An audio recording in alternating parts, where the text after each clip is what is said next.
Ancient Rome didn't rise to power by luck. It built its empire through strict discipline, endless training, and the sacrifice of blood and sweat. At the center of Rome's strength was not a machine of metal, but an army of men, the Roman legions. These soldiers were trained with tough and demanding routines, able to march thousands of kilometers across deserts, forests, and mountains. They returned either victorious or dead, but never in broken formation. So how did Rome turn ordinary citizens into some of the most feared, loyal, and skilled warriors in history? That's what we'll uncover in this video, starting from the first step of recruitment to the sacred oath that bound them forever to the empire. In the early years of the Republic, Rome's army looked more like a citizen militia than a professional fighting force. Every free man was expected to protect his city, even though it meant leaving behind his farm, his trade, and his family. There was no paycheck, and each soldier had to buy his own equipment. Once a war ended, these men went back home and the army dissolved. This setup worked when Rome was only a city-state, but as Rome expanded, taking over provinces, facing uprisings, and defending far-off frontiers, that system quickly collapsed. Rome now needed a standing army, one that was permanent, disciplined, and properly paid. This shift began at the end of the Republic and was firmly established under Rome's first emperor, Augustus. From then on, the Roman military became a professional force, ready to serve and protect the empire at all times. He introduced fixed wages, added campaign bonuses, and even promised land grants after service. These benefits transformed military duty into a respected career path, especially for men from poorer backgrounds. Over time, the loyalty of soldiers no longer rested with the Senate or the city of Rome.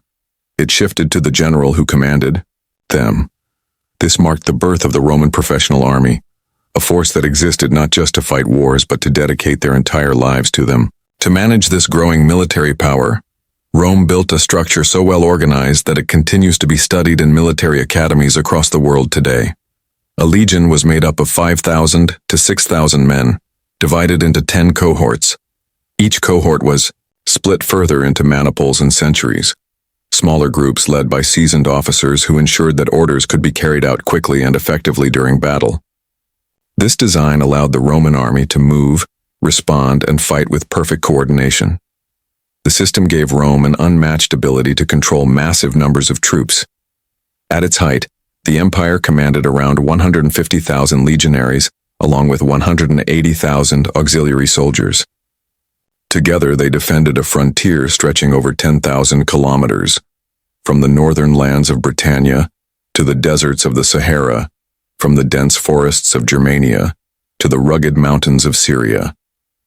Keeping such a vast force supplied, organized, and constantly battle-ready was one of the greatest logistical challenges of the ancient world. Rome had its solution. A vast system of roads, organized supply lines, storage depots, and officers specialized in logistics ensured that a single command from the capital could be carried out anywhere in the empire with strict precision. But before wearing armor and carrying the gladius, every future legionary had to go through selection, and the recruitment process was just as demanding as the training itself. Recruitment was overseen by officers known as conquistadores, who traveled from town to town and village to village searching for young men between the ages of 18 to 23. However, youth alone was not enough.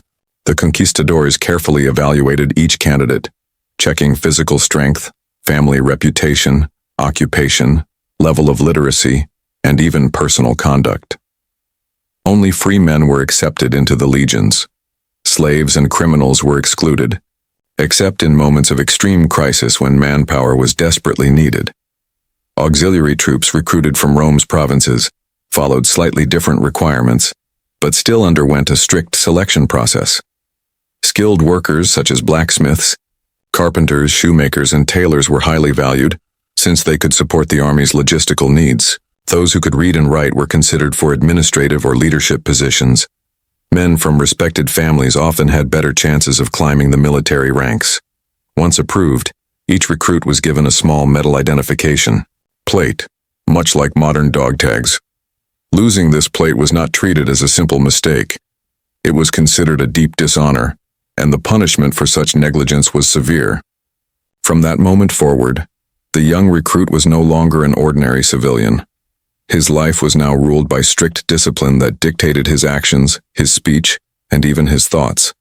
Before being taught how to kill, a Roman legionary first had to learn how to endure. For the first 4 months, new soldiers were pushed through a punishing schedule of forced marches while carrying about 20 kilos of gear. At the beginning, they had to march 30 kilometers in 5 hours at a steady pace. Soon after, the requirement increased to 35 kilometers in the same amount of time, moving at a much quicker pace. Weather was never an excuse. Whether under heavy rain, burning sun, freezing cold, or choking dust, the soldier marched without complaint. And the marches were only the start. Training also involved running, swimming, climbing, jumping, and exercises to build both strength and stamina. Instructors tested more than just the body, they tested determination. The goal was to mold every recruit into someone who could sleep on bare ground, eat very little, carry heavy loads, and still be ready to fight for hours without rest. Not everyone made it. Many gave up, some collapsed from exhaustion, and a few never stood again. Rome was not interested in men who could simply survive battle. It wanted warriors who could reach the battlefield still standing, even after days of marching, hunger, and fatigue. On the battlefield, the enemy was not the first obstacle a soldier faced. It was the final one. Before that moment came, every recruit had to be reshaped into a deadly fighter. Once their bodies were toughened through months of endurance training, the next step was weapons practice. Legionaries began with wooden swords, each deliberately made twice as heavy as a real weapon. The reasoning was simple. If a soldier could control the wooden gladius, the steel version would feel light and natural, almost like an extension of his own arm. Training sessions focused on slashing, thrusting, and blocking against stationary posts or moving targets. Every drill was done in full armor, turning each movement into a test of strength, stamina, and precision. But fighting wasn't just about technique, it was about instinct. The goal was to train the body and mind until every strike became automatic. In real combat, hesitation could mean death. Beyond the sword, recruits also learned to use the pilum, the Roman javelin fitted with an iron head designed to bend on impact, ensuring the enemy could not throw it back. Soldiers were drilled to launch it with power, accuracy, and perfect timing during an advance. Training didn't stop there. Recruits also took part in the armatura, a combat exercise using real weapons where they sparred under the watchful eyes of veteran instructors. These trainers were usually experienced campaign soldiers, and for the importance of their role they received double pay, a clear sign of how critical this stage of training was to the Roman army. Every repeated strike in training built muscle, memory. Every practiced block could mean a life saved in battle, and mistakes were not tolerated. But when errors did occur, and they inevitably did, Rome's answer was unforgiving. In the Roman legions, discipline was absolute. The survival of thousands depended on unquestioned obedience. For that reason, even the smallest violations were met with punishment so harsh they bordered on cruelty. The man responsible for enforcing order was the centurion, commander of about 80 soldiers. He carried a vine staff, the mark of his authority, and he did not hesitate to use it. Falling asleep during guard duty could mean a public beating. Stealing supplies could lead to prison, starvation, or humiliation. Acts of cowardice in front of the enemy often ended in trial before a military tribunal. And if the failure involved an entire unit, there was an even darker consequence: the dreaded punishment of decimation. In this brutal practice, 1 out of every 10 soldiers was chosen by lot and executed by his own comrades, usually by stoning or flogging. It was psychological, terror designed to crush disobedience at its root. And it was effective. One of the most famous examples took place under Julius Caesar. When one of his units retreated in the face of the enemy, Caesar, though a brilliant strategist and future ruler, did not hesitate to apply this extreme measure. Julius Caesar used decimation to bring back order and fear. For the Romans, fear of punishment was considered as important as the sword itself. An army that fears its enemy is fragile, but an army that fears its commanders becomes unstoppable. After months of hard training, strict discipline, and mental challenges, the recruit was finally ready to leave his civilian life behind and become a true Roman legionary. The key moment came with the sacramentum, the solemn oath of loyalty. In the early Republic, this oath was made to the Senate and the people of Rome. But once the empire rose, loyalty shifted to the emperor, recognized as the supreme leader of the armed forces.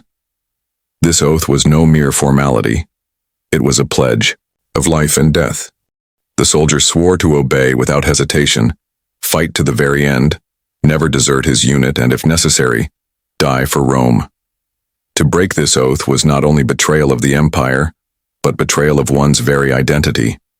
As part of this ceremony, each soldier received his military diploma, a bronze plaque inscribed with his name, enlistment date, and the rights he earned as a legionary. This was guarded with great care, as it represented not only his honor, but also his pay and his future. Along with a regular monthly wage, legionaries could expect rewards such as land after service, campaign bonuses, and in some cases, Roman citizenship for their families, particularly for auxiliary troops. With the diploma in his hand and the oath sworn in his heart, the man no longer belonged to himself. From that day forward, he belonged to Rome. Roman military training was never just about building strength. It was about total transformation. Farmers, craftsmen, and shepherds were reshaped into disciplined warriors, capable of marching for days, fighting for hours, and standing firm in formation, even when facing death itself. The system proved so effective that its principles inspired generals and strategists for generations.